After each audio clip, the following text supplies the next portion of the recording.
On en a tous déjà empilé des boîtes, non? On se dit que c'est simple, mais en réalité, derrière ce geste, il y a toute une science, une logique qui fait tourner, littéralement, notre économie mondiale. Alors, prêt à voir ce qui se cache vraiment sur une simple palette en bois? Tout part de ce chiffre. 13 500. Ça ne sort pas de nulle part, hein. C'est le nombre d'articles d'une seule et unique commande tiré d'un cas d'étude bien réel. Imaginez un peu la montagne de produits à expédier. La grande question, c'est donc comment on fait pour renvoyer tout ça, ces 13 500 articles, pour qu'ils arrivent en un seul morceau.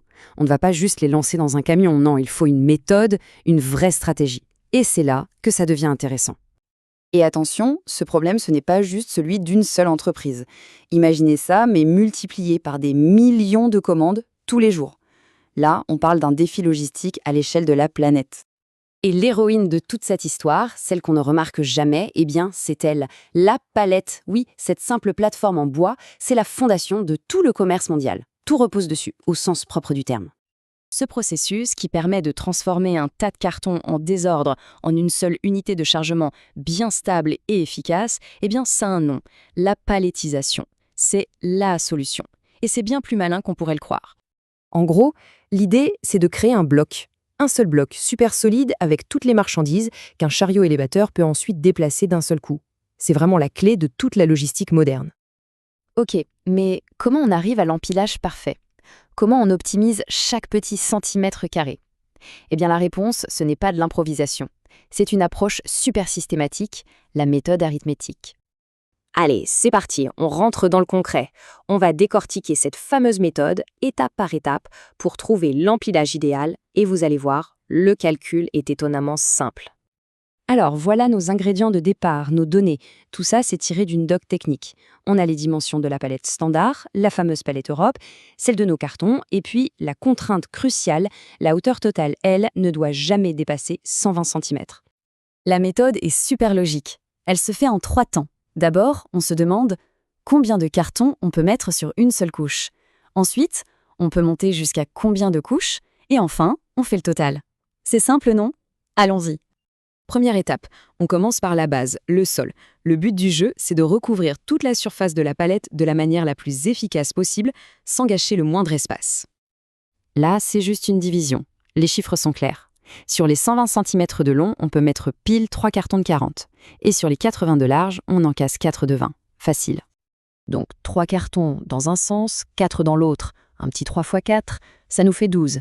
Notre première couche, notre base, aura donc 12 cartons, parfaitement rangés. Première étape, c'est fait. Bon, maintenant que la base est solide, on passe à la verticale. On va voir jusqu'où on peut monter. Parce que non, on ne peut pas monter jusqu'au ciel, il y a une limite à ne pas dépasser. Pour la hauteur, c'est pareil. Le calcul est tout bête. On part de notre limite, 120 cm. On enlève les 15 cm de la palette elle-même et il nous reste donc 105 cm d'espace utile pour nos cartons. Avec 105 cm de dispo pour des cartons qui en font 30, eh bien on peut empiler exactement 3 couches. On n'a pas la place pour une 4e. Le compte est bon, on part sur 3 couches. Voilà, on a toutes les pièces du puzzle. C'est l'heure de l'assemblage final. Une toute petite multiplication et on aura notre chiffre magique. Et voilà, 36. C'est le nombre total, optimisé, de cartons qu'on peut faire tenir sur cette palette en respectant toutes les règles. On a résolu notre puzzle. Enfin, sur le papier en tout cas. Parce que comme souvent, les maths, ça ne fait pas tout. Avoir le bon nombre de cartons, c'est une chose. Mais s'assurer que tout ça ne s'écroule pas au premier virage, c'est encore mieux. Et c'est la question qui change tout. Est-ce que l'empilage le plus efficace numériquement est forcément le plus stable? L'optimisation théorique doit maintenant faire face à la réalité physique. Parce qu'un empilement qui a l'air parfait sur le papier peut devenir un vrai désastre sur la route. La solution, en fait, elle est dans la manière d'empiler. D'un côté, on a l'empilage en colonne, c'est simple, c'est rapide, mais c'est fragile. Toutes les lignes de faiblesse sont verticales. Mais de l'autre côté, on a l'empilage croisé. Là, c'est l'astuce. En tournant chaque couche de 90 degrés, on croise les couches. On crée une sorte de maillage, comme un mur de briques, qui va répartir les forces et transformer cette pile de carton en un bloc super solide. Alors, on pourrait se dire, pourquoi se prendre la tête pour de simples cartons? Eh bien parce que les conséquences de tout ça sont absolument énormes. Revenons à la vue d'ensemble. Parce qu'une palette bien faite, ce n'est pas juste un tas de boîtes. C'est un gain de place monstre dans les camions. Et donc, moins de voyages, moins de carburant, des économies d'argent. C'est aussi moins de produits abîmés à l'arrivée, donc beaucoup moins de gaspillage. Et puis, et c'est peut-être le plus important, c'est bien plus sûr pour les gens qui manipulent ces charges tous les jours.